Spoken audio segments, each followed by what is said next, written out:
भगवान की लाठी तो अपने भक्त की रक्षा के लिए हमेशा तैयार रहती है। एक बुजुर्ग दरिया के किनारे पर जा रहे थे। एक जगह देखा कि दरिया की सतह से एक कछुआ निकला और पानी के किनारे पर आ गया।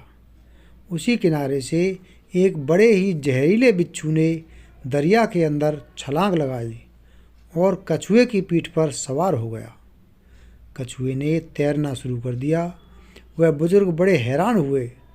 उन्होंने उस कछुए का पीछा करने की ठान ली, इसलिए दरिया में तैरकर उस कछुए का पीछा किया। वह कछुआ दरिया के दूसरे किनारे पर जाकर रुक गया और बिच्छू उसकी पीठ से छलांग लगाकर दूसरे किनारे पर चढ़ गया और आगे चलना शुरू कर दिया। वह बुजुर्ग भी उसके पीछे चलते रहे। आगे जाकर देखा कि जिस तरफ बिच्छू जा रहा था उसके रास्ते में एक भगवान का भक्त ध्यान साधना में आंखें बंद कर भगवान की भक्ति कर रहा था। उस बुजुर्ग ने सोचा कि अगर यह बिच्छू उस भक्त को काटना चाहेगा तो मैं करीब पहुंचने से पहले ही उसे अपनी लाठी से मार डालूंगा।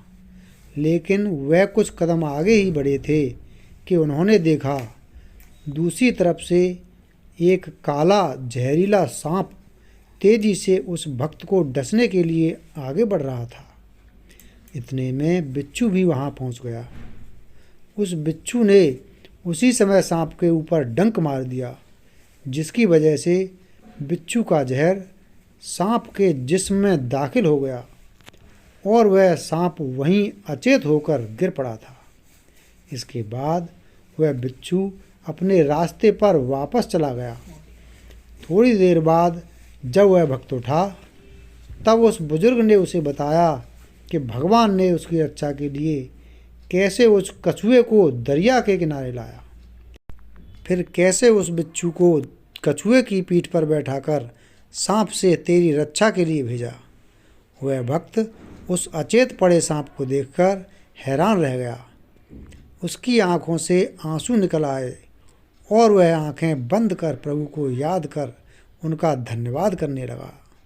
तभी प्रभु ने अपने उस भक्त से कहा, जब वो बुजुर्ग जो तुम्हें जानता तक नहीं वो तुम्हारी जान बचाने के लिए लाठी उठा सकता है, तो फिर तू तो मेरी भक्ति में लगा हुआ था, तो फिर तुझे बचाने के लिए मेरी लाठी तो हमेशा ही तैयार रहती है।